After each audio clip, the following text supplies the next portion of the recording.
imetajwa ala sabili ikhtisar, lakini basti yake unaweza kuja kukutana nayo kwa baadaye. Kwa hiyo itataja hivyo, utajaribu kugusa kila kitu, utashangaa kama mbona kama kisa kikubwa, lakini hapa katika kidogo, kwa maana kina tatwili katika sura zingine.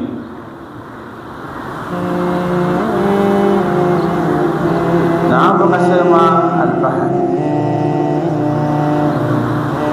ma huwa al-bahr, bahari ni nini? Tawili ya bahari inasema wal ma'u al-kathiru, bahari hasa ni maji mengi, adhban au bilhad, yalikuwa ya chumvi au ya matamu. Lakini al-muradu huna al-milh, ni maji ya chumvi. Ile bahari ya kule ni maji ya chumvi.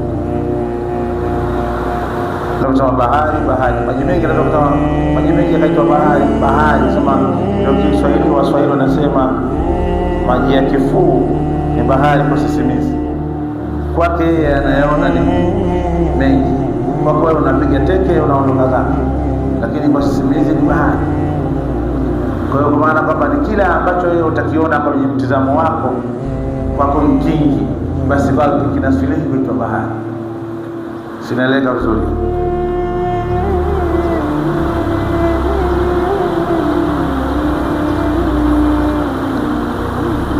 Ali Farauna, jamaa wa Farauna.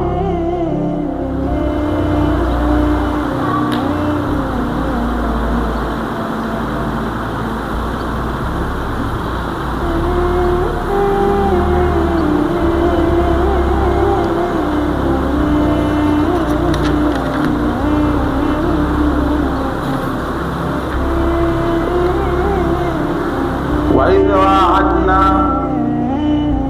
Musa 40 laila.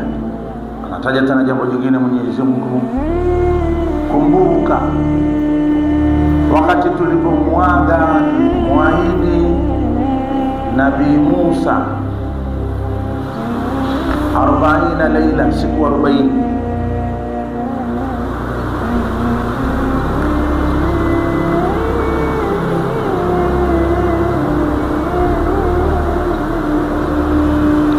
Attakhadtumul ijla, kisha mkamfanya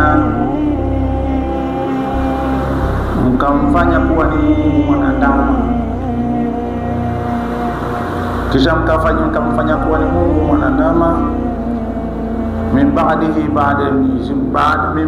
baada yake